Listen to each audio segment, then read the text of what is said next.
Saludos a todos los amigos y amigas de la revista Medicina y Salud Pública. Soy Grenda Rivera y les doy la bienvenida nuevamente a este espacio en el que siempre procuramos compartir información útil para que todos nos podamos mantener en salud y podamos disfrutar de la vida plenamente. En esta ocasión, pensando en la familia, vamos a estar hablando sobre la importancia de vacunar a nuestros niños. ¿Desde qué etapa hasta qué edad? ¿Qué enfermedades podemos prevenir gracias a la vacunación? Y la conversación la vamos a tener con la doctora Silvia Arce Cardona. Ella es neonatóloga. Saludos, doctora, ¿cómo está? Saludos, buenas tardes, muy bien, ¿y usted? Pues muy bien, gracias a Dios, dentro de las circunstancias, ¿verdad? Que estamos todavía protegiéndonos de la pandemia del COVID-19, pero estamos ya más conscientes de que hay muchas otras enfermedades que amenazan nuestra salud y nuestro bienestar, y muchas de ellas se pueden prevenir con vacunas. En el caso de los infantes, ¿por qué es importante comenzar a vacunarlos desde temprana edad? Bueno, las vacunas realmente ha sido uno de los hallazgos más importantes en la medicina en las últimas décadas. Cuando hablamos de vacunación, estamos haciendo que el paciente esté protegido contra alrededor de 14 enfermedades en esos primeros 2 años de vida. Tenemos que recordar que el paciente en estos primeros 2 años, su sistema inmunológico, al no haber estado expuesto a estas condiciones, pues un sistema inmunológico que no necesariamente va a tener las defensas. Así que nosotros a través de las vacunas le proveemos esos anticuerpos, esas proteínas que nos ayudan a evitar que en el caso de una exposición de estos niños a alguna de estas condiciones puedan desarrollar la enfermedad, o no tan solo desarrollarla, evitar las complicaciones que quizás en un paciente de mayor edad sean más leves, pero en un paciente de menos de 2 años las complicaciones pueden ser más severas. Inclusive, muchas de estas condiciones pueden ser letales. Así que a través de la vacunación nosotros evitamos que estos niños se contagien, protegemos a estos infantes y a estos niños hasta los 2 años. ¿Y en qué momento se debe comenzar una vez nace una criatura? A partir de su nacimiento, ¿cuándo es que debe comenzar ese protocolo de vacunas? El itinerario de vacunación es un itinerario bien estricto. Nosotros comenzamos la vacunación de nuestros pacientes desde el momento del nacimiento. En esas primeras 48 a 72 horas que el paciente está en la sala de recién nacido, recibe lo que es la primera dosis de la vacuna de hepatitis B. Esa va a ser la primera vacuna que va a recibir. Luego de esa primera dosis, el itinerario indica que luego a los 2 meses continúa con el itinerario ya con la segunda dosis de hepatitis B y con las demás vacunas que le corresponden. Pero sí comenzamos en el área de la sala de recién nacido esa primera dosis. Muy bien, doctora. ¿Y cuán importante es adherirse a ese itinerario o ese calendario de vacunas? Que me parece que durante los primeros 2 años hay varias fechas, varios momentos que son claves. Sí. Es sumamente importante adherirse al itinerario tal cual es, porque tenemos que recordar que aunque nosotros estamos protegiendo a través de la vacuna a estos infantes, estos niños de 2 años, las vacunas no tienen un efecto inmediato. Prácticamente nosotros cuando vacunamos exponemos a ese paciente a que desarrolle anticuerpos. El desarrollo de anticuerpos, que es la proteína que va a servir de defensa para tratar de contrarrestar si el paciente se expone a esta enfermedad, necesita de varios días, inclusive semanas, para desarrollarse. El hecho de que yo vacune hoy al paciente no significa que si el paciente es expuesto hoy, vaya a estar protegido. Necesitamos que se desarrollen los anticuerpos. Por lo tanto, es bien importante que nosotros mantengamos este itinerario y vacunemos antes de que sean las épocas donde vemos estas condiciones, porque sabemos que hay varias condiciones infecciosas que ocurren en ciertas temporadas del año y hay condiciones que son más comunes a ciertas edades. Así que nosotros tenemos que seguir este itinerario que está hecho para que entonces darle tiempo a que el paciente desarrolle los anticuerpos para, en el caso que más adelante esté expuesto, ya el paciente tenga esas proteínas que lo van a proteger. Si no seguimos el calendario, es posible que este paciente se exponga, si lo acabamos de vacunar, no va a estar protegido. Por eso es bien importante que sigamos el itinerario como es.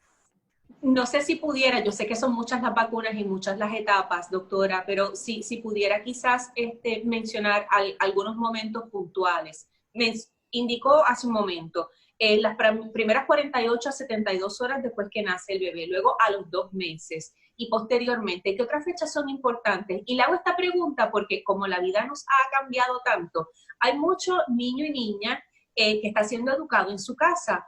Y ahora cuando comiencen las clases en agosto, hay muchos que van a seguir estudiando online desde la casa. A veces el calendario académico nos ayuda a recordar que tenemos que vacunar a nuestros niños. Entonces, cuando eso se altera, tal vez como que se nos pueden olvidar algunas fechas importantes. Pues bien importante que empezamos, como les mencioné, en el nacimiento, esa primera vacuna, luego a los 2 meses, a los 4 meses y a los 6 meses. Después tenemos un tiempo hasta los 12 a 18 meses, que es cuando entonces vamos a vacunar para lo que es sarampión común, sarampión alemán, paperas y varicela. Y después tenemos un espacio hasta los 4 años antes de entrar a la escuela. Antes de que el niño entre a la escuela, hay una serie de vacunas que también tiene que completar. Es bien importante que eso se dé de esa manera. Bien importante ahora que estamos en el tiempo de la pandemia, que sabemos que los niños no están yendo a la escuela, pero que se está trabajando y estamos a menos de un mes con la decisión si los niños van a regresar o no a la escuela. Es bien importante que se empiece a trabajar la vacunación desde ahora, porque si en agosto comenzamos ya las clases presencial, ya va a ser tarde para comenzar a vacunar a estos niños. Tenemos que empezar desde ahora con la vacunación para asegurarnos que si las clases empiezan en agosto, estos niños ya tengan sus vacunas y estén protegidos.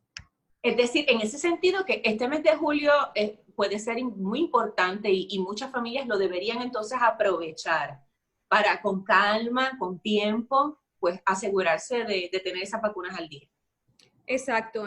En este mes de julio, pues tenemos que regresar a las visitas con el pediatra, que es una de las situaciones que nos hemos dado cuenta, que tuvimos la campaña, pues, por la pandemia de quédate en casa, así que se les pedía de que se quedaran en la casa, los niños no se estaban llevando a los pediatras, sabemos que muchas de las oficinas también hubo un tiempo donde tuvieron que estar cerradas y que comenzaron a dar los servicios ya más escalonados a unas horas en específica, a unos días en específico, pero prácticamente ya los pediatras estamos trabajando. Así que es bien importante que después que tuvimos esta campaña de quédate en casa, ahora tenemos que comenzar nuevamente a llevar los niños a la oficina del pediatra, continuar este itinerario de vacunación, que entendemos que muchas de las vacunas pues se pueden haber atrasado, así que es bien importante poner al día a todos estos niños, especialmente los que van a ir a centros de cuidado y que van a comenzar la escuela. Es bien importante que todos estos niños se vacunen.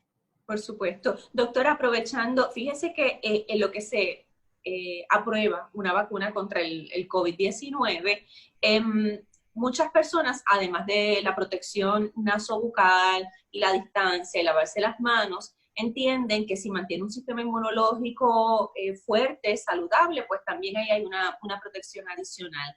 En ese sentido, las vacunas, ¿cuánto alteran o afectan el sistema inmunológico, ya sea sobrecargándolo o debilitándolo? Las vacunas no alteran, no sobrecargan, no debilitan el sistema inmunológico. Está comprobado, las vacunas son seguras, son efectivas. Al contrario, las vacunas nos ayudan a que ese sistema inmunológico, ¿verdad? Cuando hablamos de los niños, especialmente en los primeros 2 años, que mencionamos que el sistema inmunológico, el niño no ha estado expuesto, así que no desarrolla estas barreras naturales. Nosotros a través de las vacunas lo que estamos haciendo es ayudar a ese sistema inmunológico a que tenga una línea de defensa contra estas enfermedades, pero las vacunas no sobrecargan ni debilitan el sistema inmunológico del paciente. Hay una preocupación generalizada de muchos padres y aún con ciertos adultos, en el sentido de que si me vacuno me voy a enfermar.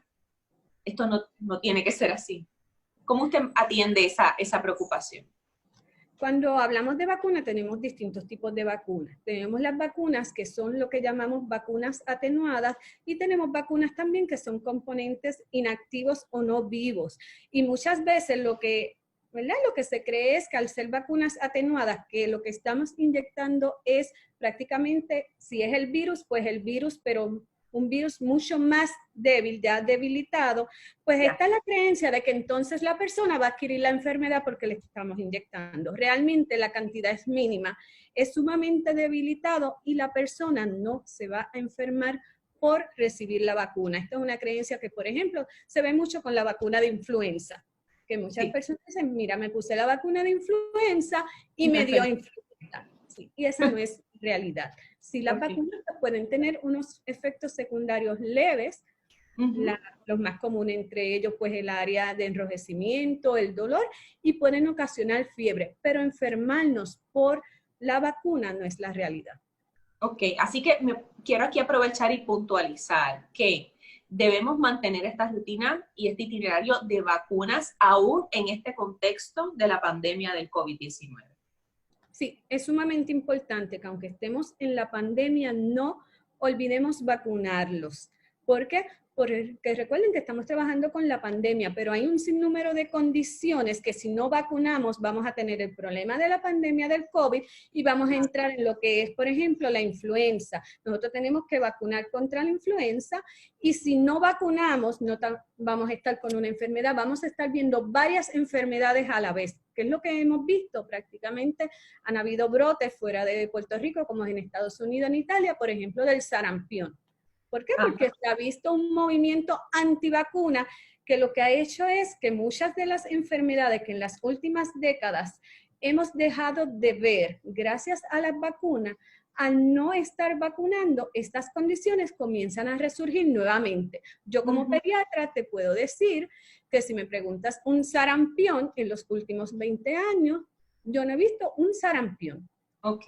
Pero es algo que podríamos comenzar a ver y que ya se está viendo en Estados Unidos por este movimiento antivacunas. Así por eso es tan importante. Y no queremos entonces tener la pandemia del COVID y tener un brote de otras condiciones que entonces agravan nuestra situación. Sí, lo que usted ha dicho, doctora, me parece que es bien importante porque precisamente, como usted indica, gracias a las vacunas, hay generaciones que no han visto ciertas enfermedades que fueron en efecto una amenaza real a la salud y a la vida. Y quizás al no haber visto el efecto de ciertas enfermedades que hasta hemos creído que están erradicadas, pues se ha descuidado estas recomendaciones de vacunarnos. Sí, eso es cierto, eso es lo que ha sucedido. Realmente tenemos que, gracias al desarrollo de las vacunas en las últimas décadas, hubo muchas condiciones que crearon pandemias hace muchos años. Sí. Y que gracias a las vacunas ya nos están viendo. Al nosotros no ver la condición, al no ver las complicaciones, entendemos muchas veces que cuál es la necesidad de vacunar si es una condición que ya no existe. Pero ¿por qué no existe la condición? No existe porque nos estamos protegiendo a través de una vacuna. En el momento que dejemos de vacunar, lo que va a suceder es que vamos a comenzar a ver todas esas condiciones. Varicela es una condición que se ve, que todos hemos visto, pero muchas veces las reacciones, ¿verdad? Las complicaciones más severas de la varicela, muchas no las hemos visto. Inclusive hay complicaciones intraútero. Cuando el bebé nace, puede tener, por ejemplo, amputaciones de las extremidades secundarias a una infección de varicela en la mamá. Y esas son cosas que no son tan comunes, pero que nosotros... Pero es muy serio, es muy serio. Son complicaciones bien serias. Y eso es lo que tenemos que evitar, volver a caer en lo que estábamos hace 50 y 100 años atrás. Claro. Doctora, y aún si, por ejemplo, uno tiene un bebé, un infante, un niño o niña que no le toquen vacunas en este momento, su recomendación es que como quiera procure ese examen y la visita con su pediatra. Sí, la visita del pediatra se debe de realizar, es una visita rutinaria, le toquen o no le toquen las vacunas. Nosotros recomendamos que una vez el paciente nace, a las 48-72 horas de irse de alta de la sala de recién nacido, debe ser la primera visita al pediatra. Luego de esta visita, si está todo bien, usualmente la próxima visita puede ser al próximo mes y mensual. Pero es bien importante que aunque no le toquen las vacunas, porque en esa visita no tan solo evaluamos el itinerario de vacunación, estamos evaluando lo que es desarrollo, lo que es crecimiento, si el paciente está creciendo bien, si se está alimentando bien, si me está ganando peso. Y todo esto lo vamos a ver en cada una de esas visitas. Cada una de esas visitas tiene unas evaluaciones específicas, tienen unas etapas. Por eso es que es tan importante que igual como tenemos un itinerario de vacunación, también tenemos un itinerario de lo que llamamos las visitas de Well Baby, ¿verdad? Que son las visitas de un bebé que van al pediatra y van en unos tiempos en específico. Algunas coinciden con las vacunas, pero vamos a tener otras que van a ser fuera del itinerario de las vacunas. Pero esa visita es sumamente importante. Well Baby se refiere a cómo mantener o procurar ese bienestar de ese bebé, más allá de la vacunación. Exacto, son todas estas visitas rutinarias, esté o no esté el niño enfermo, que tenemos que hacer para evaluar cada una de las etapas de crecimiento y desarrollo. Por eso es que les digo que se ve al mes, se ve al próximo mes, depende de las etapas, son cuando le va a tocar cada una de las visitas. Y eso es un itinerario totalmente establecido, igual que el itinerario de las vacunas. Excelente. ¿Cuántas cosas nos podemos evitar, verdad? Manteniendo, siendo disciplinados y manteniéndonos con ese itinerario de visitas y también de vacunación. Doctora Arce, usted nos ha compartido información muy valiosa, le agradezco muchísimo. Así que, doctora Silvia Arce Cardona, neonatóloga, ¿correcto? ¿Dónde está su oficina, doctora? Yo no tengo oficina privada, yo trabajo en el Hospital San Antonio en Mayagüez como director médico de la sala de intensivo neonatal y de la sala de intensivo pediátrico, y en el nursery del Hospital San Carlos como director médico también, el Hospital San Carlos Borromeo en Moca.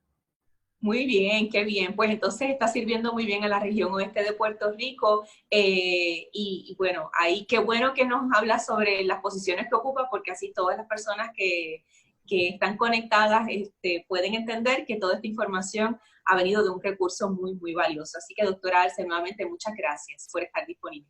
Gracias a ustedes por la oportunidad, siempre a sus órdenes. Igualmente aquí, amigos, esta conversación, esta es una información muy útil para padres y madres, tutores de menores de todas las edades, así que disfrútenla, repásenla y compártanla. Será hasta la próxima.